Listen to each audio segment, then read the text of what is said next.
महाराज, मैं दरबार को बताना चाहता हूँ कि ये न्याय प्रक्रिया में मेरी गोदावरी जी का अपहरण हुआ है। मेरी यही तो शिकायत थी।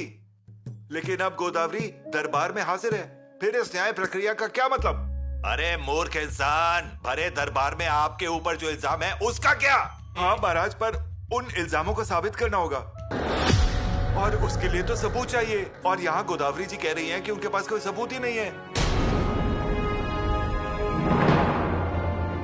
अगर दरबार की इजाजत हो तो हम सबूत पेश कर सकते हैं।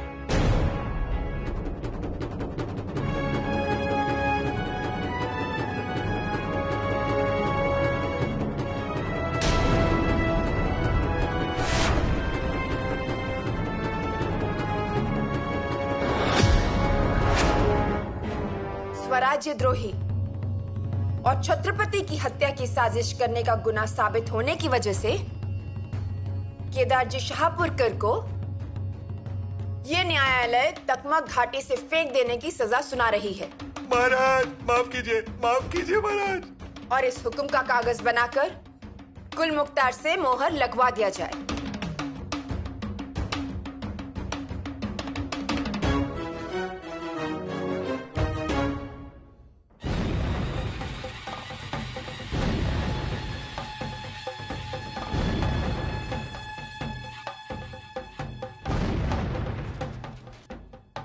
युवराज, युवराज, आप वहां से आ क्यों गए? प्रजा कितनी तरस गई है आपसे मिलने के लिए। सभी को कितनी खुशी हुई है। देखिए ना, ये तोपों की आवाज और इन गजलों को सुनिए। सभी लोग गुलाल से खेल रहे हैं। पूरा रायगढ़ इस रंग में रंग गया है। युवराज, आप हमेशा से निर्दोष थे और अब न्याय प्रक्रिया में भी ये साबित हो गया है कि हमारे युवराज निर्दोष हैं। येसु, हम निर्दोष साबित हो गए हैं। हमारे चरित्र पर लगाए गए कलंक भी मिट गए हैं।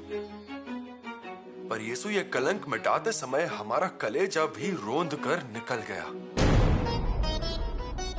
तकलीफ हुई, लेकिन नहीं, बात तकलीफ ही नहीं है, लेकिन अकेलापन महसूस हुआ। येसु, मथुरा में मुगलों के मुल्क में अकेले रहते वक्त अकेलापन महसूस नहीं हुआ, पर आज स्वराज्य में अपने लोगों के बीच में रहते हुए भी हमें अकेला महसूस हुआ। आप ऐसे क्यों कह रहे हैं युवराज? अगर हमसे कोई कमी रह गई है तो हमें बताइए। नहीं येसु, बिल्कुल भी नहीं। उल्टा आपने धैर्य के 2 अल्फाज कहे, इसलिए हम में लड़ने की ताकत आई। तो फिर भी ये अकेलेपन का विचार मन में क्यों आया? मालूम नहीं। आपको ऐसा क्यों महसूस हो रहा है युवराज? और अगर ऐसा कुछ होता ना तो पुतला रानी ने भोजन का त्याग नहीं किया होता। बाल राजा, दाइसा दोनों ने कल से कुछ नहीं खाया है। प्रजा ने फैसला होने से पहले आपके पैर धोए थे और अभी भी वो मासूम प्रजा खुशी से झूम रही है। युवराज, महाराज की आंखों में कितनी चमक है। येसु, अगर ऐसा होगा तो शायद हमारी किस्मत में ही दोष है। कोई बात नहीं, उस किस्मत से भी लड़ेंगे। हम रहेंगे आपके साथ युवराज। फिलहाल हमें अकेला छोड़ दीजिए। और हाँ, राजा राम बाल राजा को हमारे महल में लेकर आइए। जब तक हम नहीं खिलाएंगे वो खाएंगे नहीं। जी।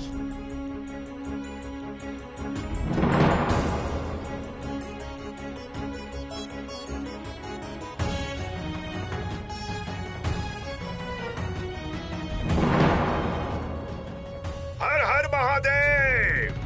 हे दारा बुआ, कहाँ जा रही हैं आप? अरे ये थोड़ा सा गुलाल लगा लीजिए, फिर जहाँ जाना है वहाँ जाइए। सच कहूँ तो मेरे भैरव जी प्रसन्न हो गए। जी हाँ। अब उनके दीपमाल के लिए मैं वहाँ जाऊंगी। बहुत बड़ी मन्नत मांगी आपने दारा बुआ। सिर्फ एक ही कह रही हो? मेरे बेटे के सामने कम ही है वो।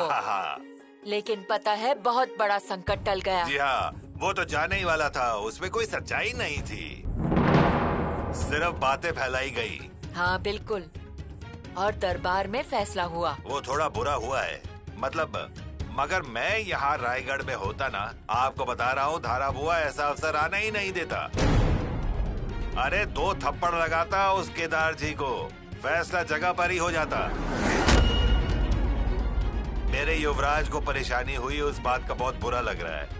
हाँ और क्या, हमारे बेटे भावुक हुए। हाँ मतलब एक बार तलवार हाथ में ली ना तो एकदम रुद्र अवतार धारण कर लेते हैं, पर एक बार अगर सवाल भावनाओं का आए तो फिर मासूम बन जाते हैं।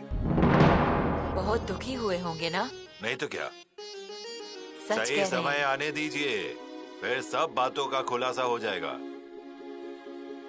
ए बिरजू अरे सब अच्छा हो गया।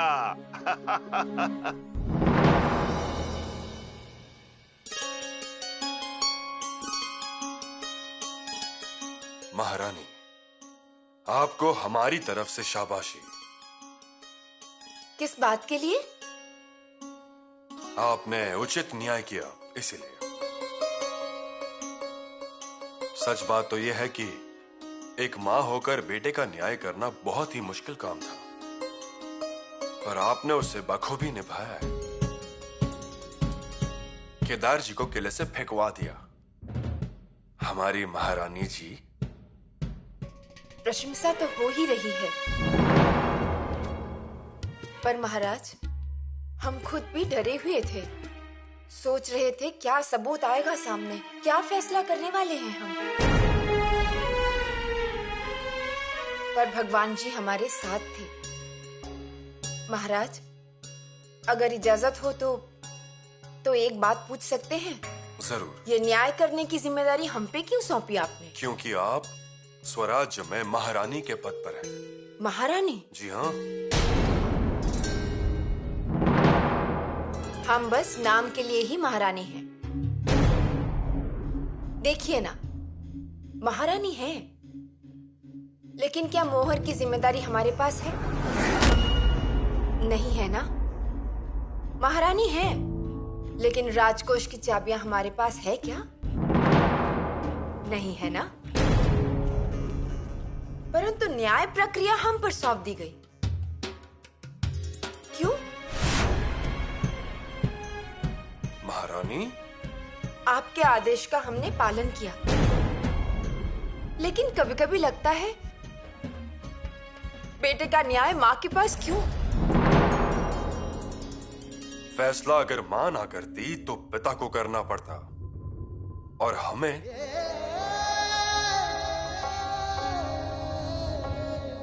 महारानी, आप में भी वो बात है, क्योंकि आपने भी जल्दबाजी में नहीं, सोच समझ कर फैसला किया। महाराज, पर हमसे कुछ अनहोनी हो जाती तो, फैसला शंभू राजा के खिलाफ हो जाता तो?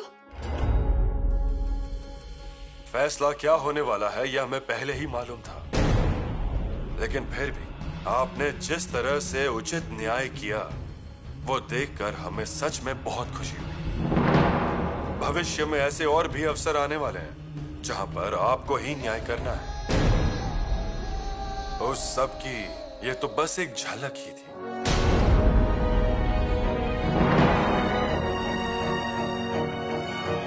महाराज, इस मिट्टी में सौतेलापन बदनाम है, लेकिन रायगढ़ पर सौतेलापन का प्यार इतने ममता से भरा हुआ है, ये हमें दिखाना था और हमने दिखाया भी। न्याय आसन पर बैठने के बाद आपको होने वाली बेचैनी प्रजा ने देखी और हमने भी देखी। आपके मन में युवराज के लिए जो मां का प्यार है वो हमने देखा और हम बेफिक्र हो गए। महाराज, महारानी जी, आज न्याय करते वक्त आप जिस न्याय के साथ हमें खड़ी रही, उसी न्याय के साथ शायद आपको आगे भी चलना होगा। हम रहें या ना रहें, लेकिन न्याय का कांटा आपकी ओर से हमेशा सच्चाई की तरफ ही झुका होना चाहिए। महाराज, ये आप क्या बोल रहे हैं? आपको अगर स्वराज्य का नौकर बनना है तो रिश्ते भूल जाइए। आपको याद होगा आपके पिताश्री, हमारे मामा श्री सुपे परगणे में गलत बर्ताव किया, तब हमने उन्हें कैद करके बंगलूर भेज दिया था।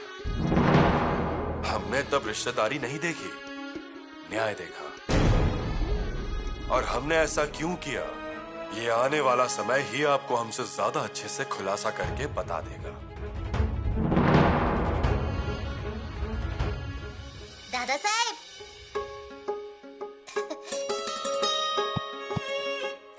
हम आपको ढूंढ रहे थे। हम फिर से शक्कर लेकर आते हैं। खुद भूखे हो और दूसरों का मुंह मीठा कर रहे हैं आप। हमारी भूख चली गई, हम बाद में खाएंगे। ये बैठिए। शक्कर बांटने के लिए बहुत लोग हैं अकेले पर हमें बताइए, आपने खाना क्यों नहीं खाया? आप आरोपी थे ना, इसलिए हमने खाना नहीं खाया।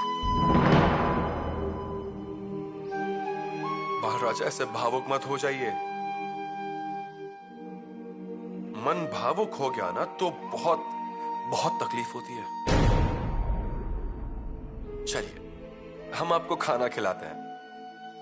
अगर आप हमें खिलाओगे ना, तो हम रोज भूखे रहेंगे। ऐसी बात है?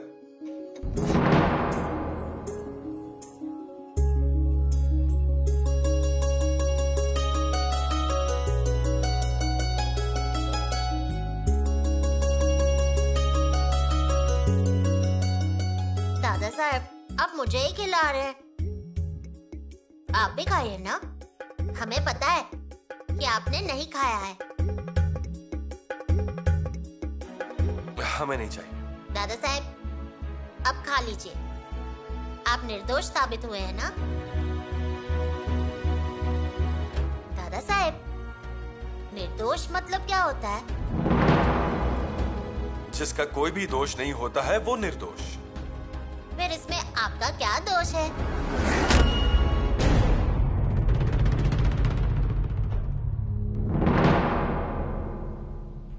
ये अभी तक हमारी भी समझ में नहीं आया बाल राजा। आपकी माताश्री राह देख रही होंगी। आप भूखे हो ना, वो बहुत बेचैन हो रही होंगी। जी हाँ, हम भूल ही गए थे। अब हम जाएं?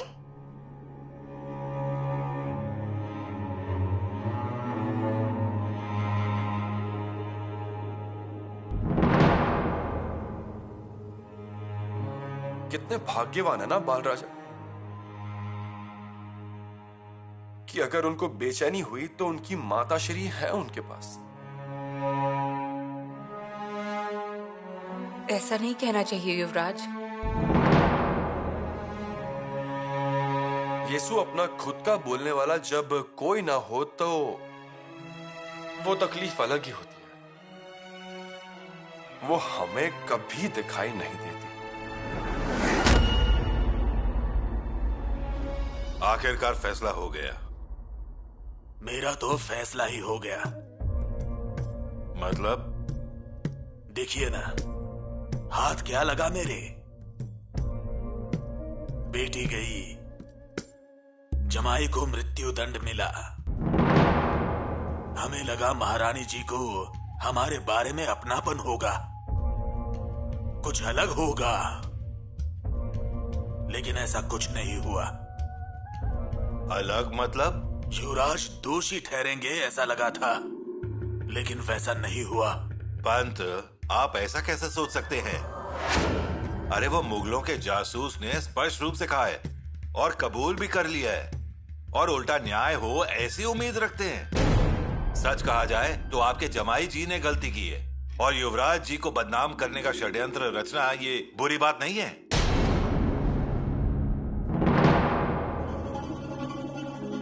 ये आप बोल रहे हैं? जी हाँ। मतलब? आपने नहीं किया बदनाम?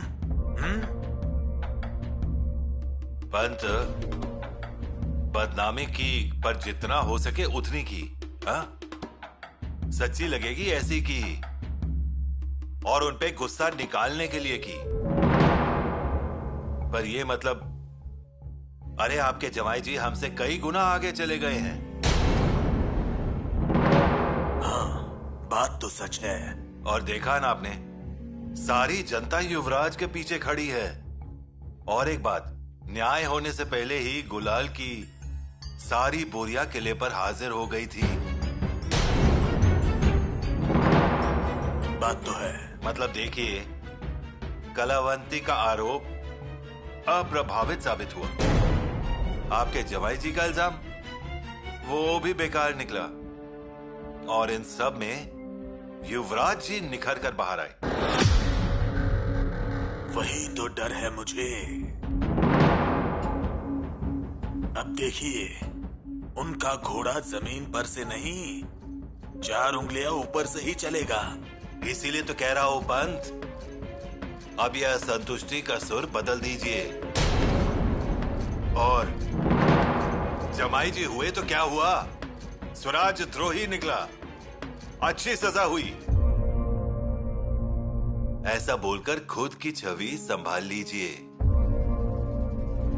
महाराज जी का स्वराज के प्रति रिश्ता देखा क्या आपने? नहीं ना? इस बात पे गौर कीजिए।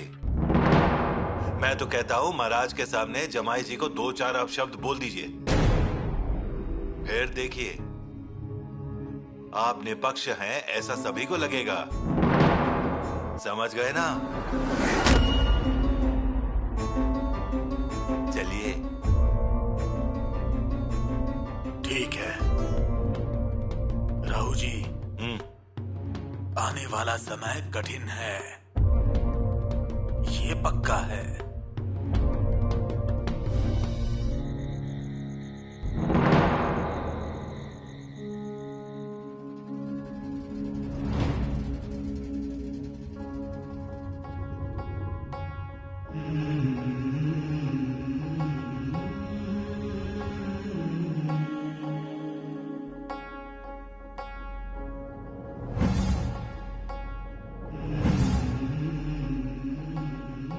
शंभू राजा,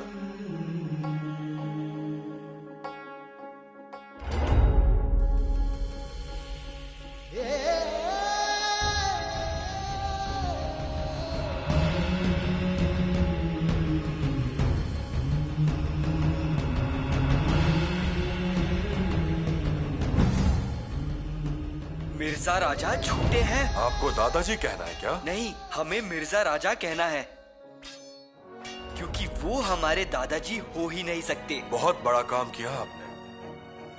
शूर पिता के शूर बेटे और वीर पिताश्री के वीर बेटे हैं आप शंभू राजा। पिताश्री, आप जाइए, हम यहाँ रुक जाते हैं। शंभू राजा।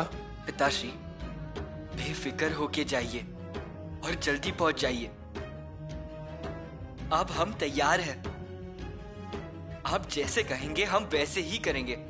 आखिरकार हम शूर पिताश्री के शूर छावा है।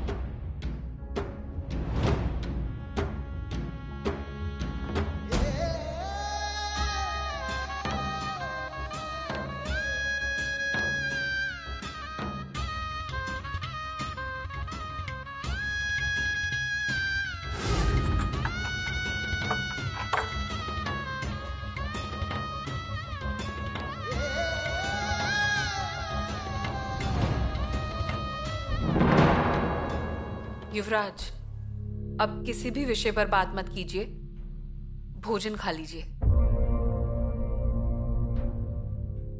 यीशु, भूख तो लगी है, लेकिन पेट की भूख से ज्यादा मन में डर बैठा हुआ है। उस रोटी में कोई नया इल्जाम तो नहीं छुपा होगा ना? वो दाल संदेह से भरी हुई तो नहीं होगी ना? ऐसा मत कहिए, अब सारी मुसीबत दूर हो गई है। आप निर्दोष हैं और ये बात स्वराज के हर इंसान को पता है।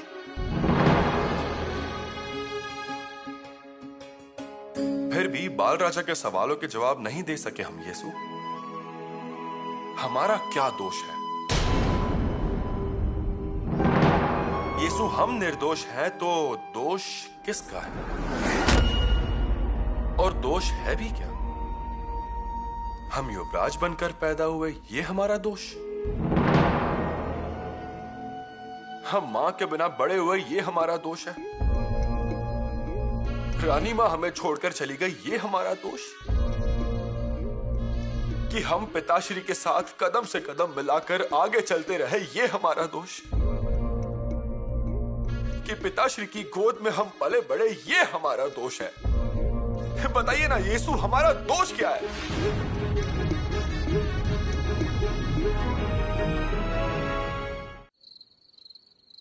बताइए ना यीशु, हमारा क्या दोष है?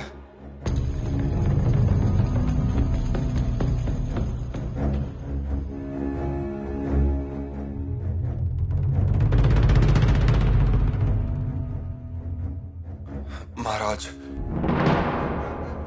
फिर से हमें महाराज मत कहिए। पिताश्री कहते हो ना हमें, वही कहिए। वो आपको और हमें ज्यादा जचता है। कहिए पिताश्री। आप दरबार से चले आए,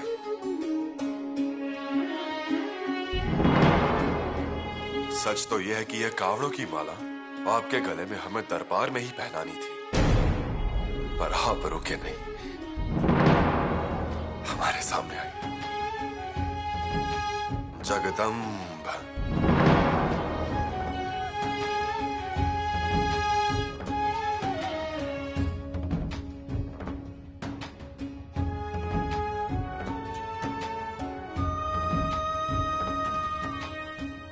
पिताश्री।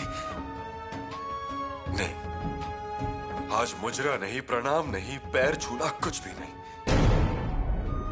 हमारे गले लगिए आज, हमें कस के गले लगा लीजिए पिताश्री।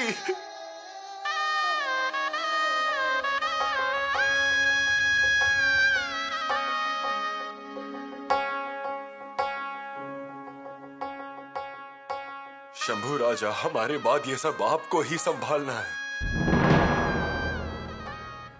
थोड़ा धीरज से काम लीजिए, बहुत चिंता होती है आपकी। पिताश्री, आप बेगुनाह हो, ये हमें पहले से ही मालूम था। पिताश्री,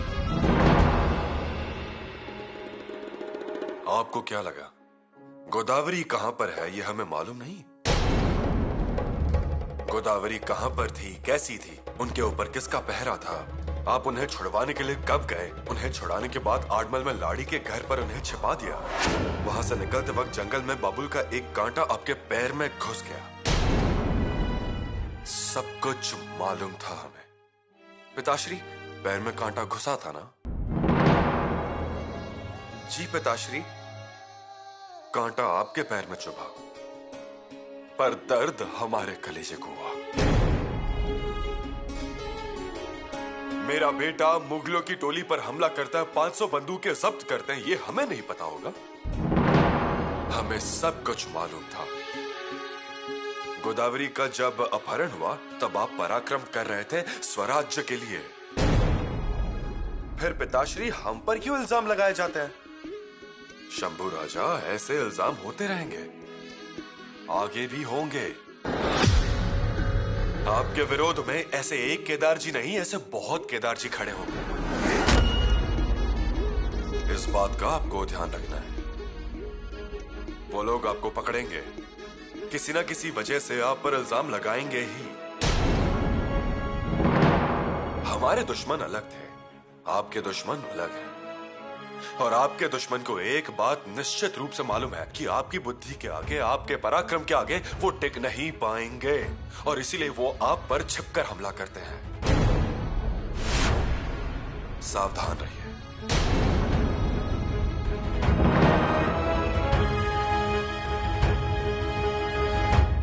कावेरी, कावेरी,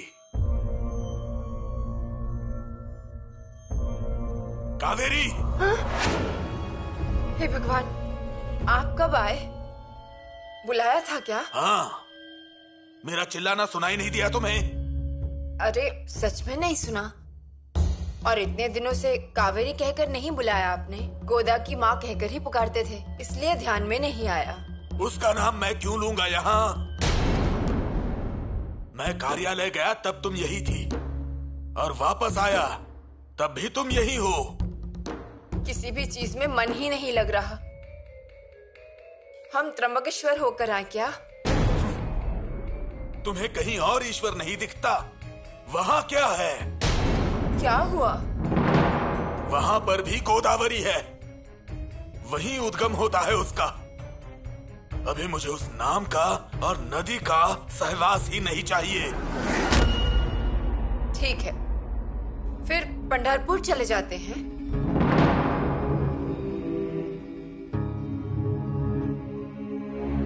जाना तो पड़ेगा ही। पुण्य कम पड़ गया है शायद,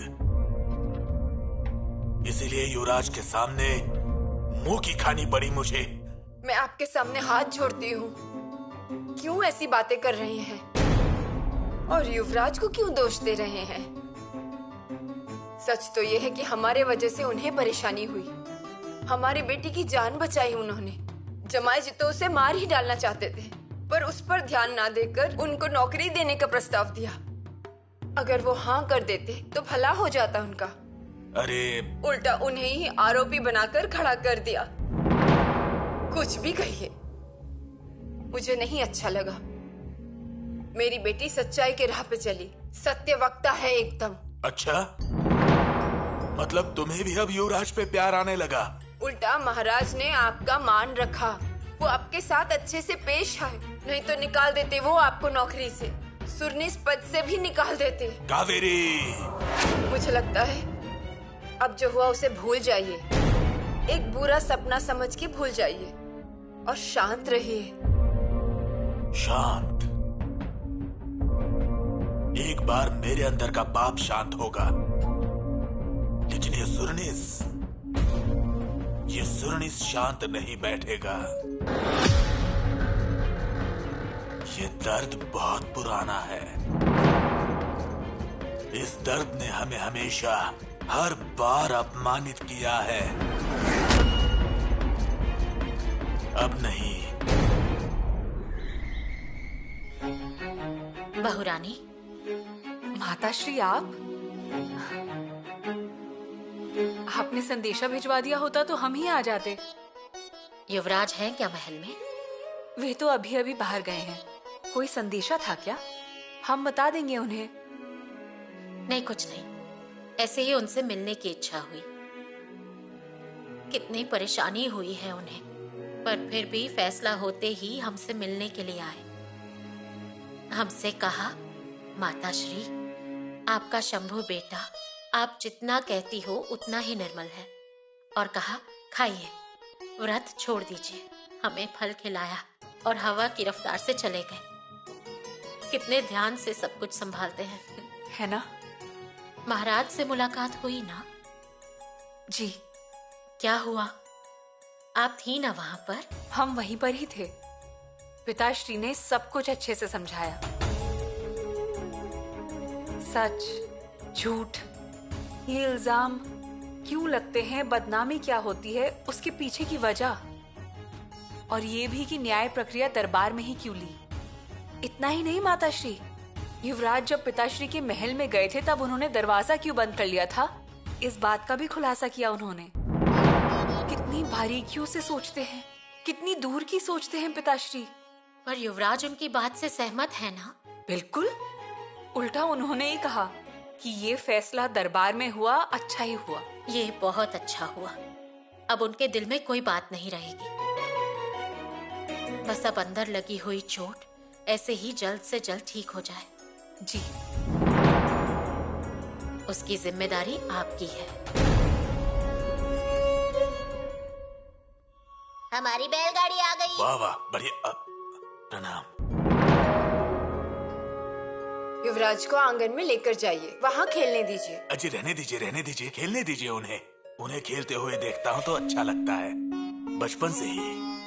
बिल्कुल, बहुत ही गुणवान है ये। और कितने समझदार। युवराज न्यायासन के सामने खड़े रहे तो इन्होंने इन्होंने खाना तक नहीं खाया। हाँ ना, दोनों में राम लक्ष्मण जैसा ही प्यार है। जाइए, युवराज को लेकर जाइए। जी।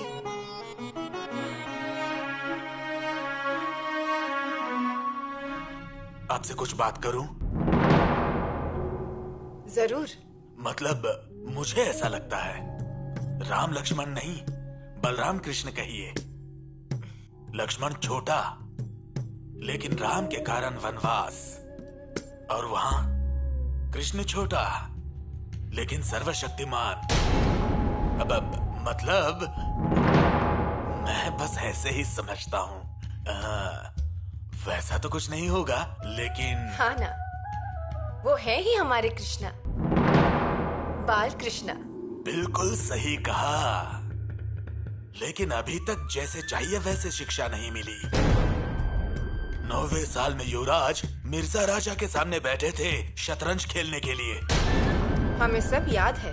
ध्यान कैसा होना चाहिए, रानी माँ की तरह।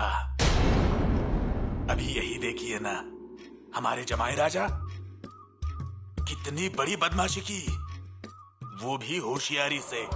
मतलब मैं निष्पक्षता से बोल रहा हूँ। देखिए ना, कितना फंसाने की कोशिश की, लेकिन युवराज नहीं डगमगाए। बुद्धि स्थिर रखी और बाहर निकल गए। क्या कारण है? शिक्षा ही तो कारण है। वैसे ही होने चाहिए छोटे युवराज भी। होंगे ना।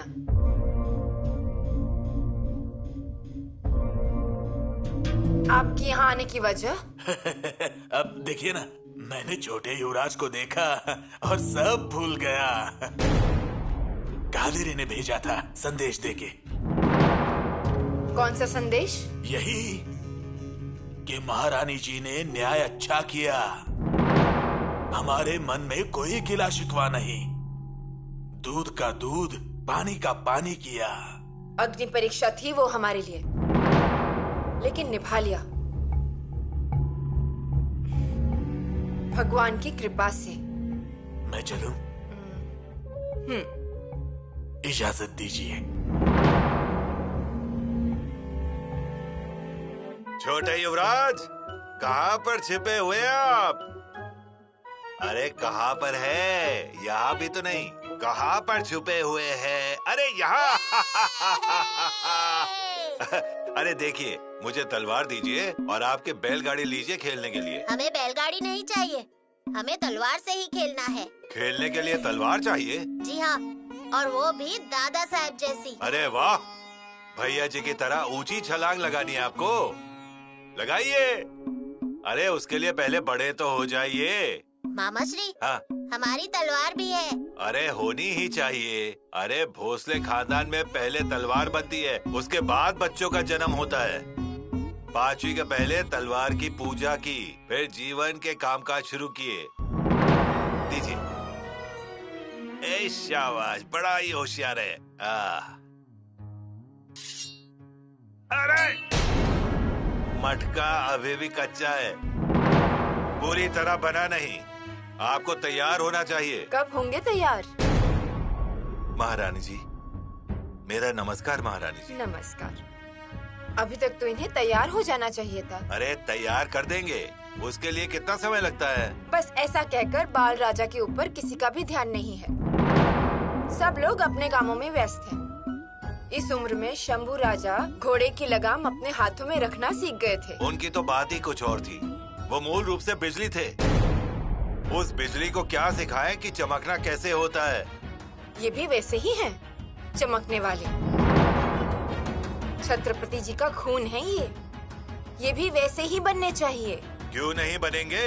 वैसे ही बनेंगे। महाराज ने सिर्फ पसीना गिरा दिया तो बस 10 कौवे तैयार हो जाते हैं। और इनकी चिंता आप क्यों कर रही हैं? लड़ाई, योद्धा बनना, ये सब इनके खून में ही है। अब ये जिम्मेदारी आपकी। ले ली मैंने। अब धीरे धीरे सब पर जिम्मेदारियां आने वाली है, और सौंपी गई जिम्मेदारी सभी को सफलतापूर्वक ही निभानी है। क्या नाजी पंत? जी महाराज। शंभू राजा? जी महाराज। हमारे सामने कामों का पर्वत खड़ा हो गया है, इसलिए हमें भी जल्दी से कामों को हाथ में लेना होगा। इसलिए हम एक ही समय पर 2 मुहिम खोल रहे हैं। पहली मुहिम राजापुर कुड़ाल मार्ग से फोंडा पहुंचने का, और दूसरी आदिल शाही मुल्क पर कब्जा करने। जी महाराज, फोंडे के मुहिम पर अनाजी पंत जाएंगे और विजापुर का मुल्क लेकर अथनी तक अगर संभव हुआ तो भागानगर तक शंभू राजा ही जाएंगे। जी महाराज। महाराज, एक बात बतानी थी। कहिए। प्रतापगढ़ पर कल बिजली गिरी है, आग से बहुत नुकसान हुआ है। भवानी माता के मंदिर को भी हानि पहुंची है। ये संकेत मुझे कुछ अच्छा नहीं लग रहा।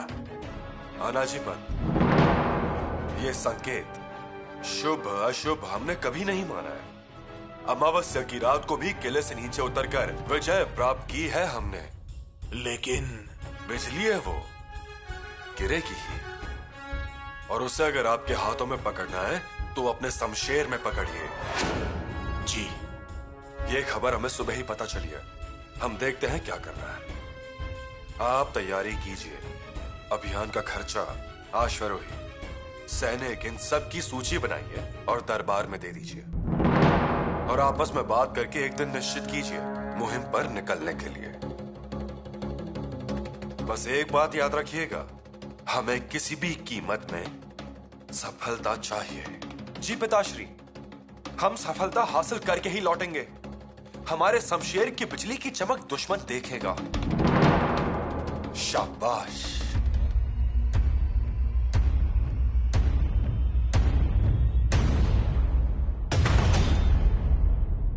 मुहिम निश्चित हो गया, ये अच्छी बात है। मुहिम कहते ही तबेले और मन के घोड़े उछल कूद करते हैं। हाँ, और किले पर भी एक अलग ही रंग छा जाता है। महाराज के एक आदेश पर मानो किले की जान में जान आ जाती है ना? बिल्कुल। कब जाने वाली है फौज किले से बाहर? हाँ, मतलब सूची दीजिए, पैदल कितने, घुड़सवार कितने, और बाकी सारी चीजों के। हमारे बारे में मत सोचिए, आप जितना निधि देंगे और जितनी फौज देंगे उतनी काफी है।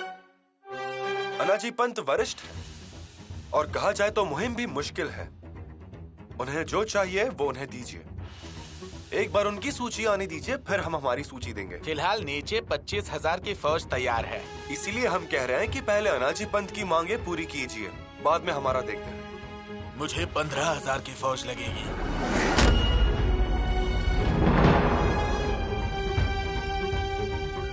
आपको जितनी फौज चाहिए उतनी लीजिए, बाकी बची फौज हमारे लिए काफी है। हम आते हैं, कल मुहिम का दिन बता देते हैं।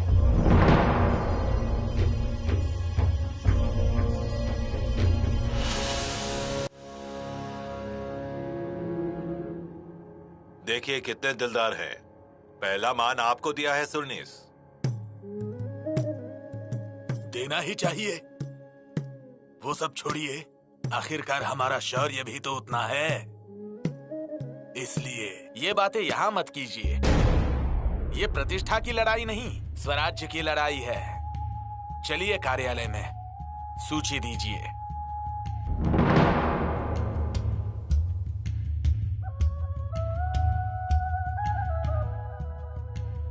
यहाँ से आगे प्रतिष्ठा की ही लड़ाई होगी। वो भले ही तलवार की लड़ाई जीत ले, लेकिन कूटनीति में हम नहीं हारेंगे। शंभू राजा पर मुहिम की जिम्मेदारी दी, अच्छा किया। उसकी जरूरत भी थी। महारानी, हम जल्द ही दक्षिण में जाने वाले हैं। गोवलकुंड के लोगों के साथ हमारी बातचीत चल रही है। ये बातचीत कल को अगर बिगड़ गई तो हमारी आने वाली फौज क्या कर सकती है, इसकी झलक हमें कुतुब शाही और आदिल शाही, इन दोनों को दिखानी जरूरी है। इसीलिए हम शंभू राजा को भेज रहे हैं। अच्छा फैसला किया है आपने। भगवान की कृपा से शंभू राजा ये मुहिम भी सफलतापूर्वक करेंगे। जगदम्ब। महाराज, आपसे एक निवेदन था। बोलिए। और निवेदन कैसा? आप महारानी हैं। विषय कुछ निजी है इसलिए निवेदन, बाकी कुछ नहीं।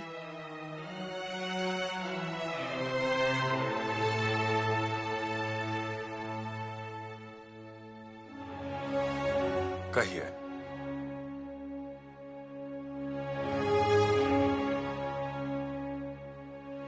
राजाराम राजा पर भी थोड़ा ध्यान दीजिए।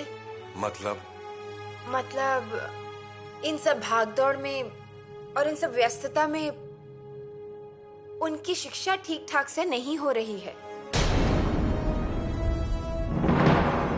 उन पे ध्यान नहीं जा रहा है।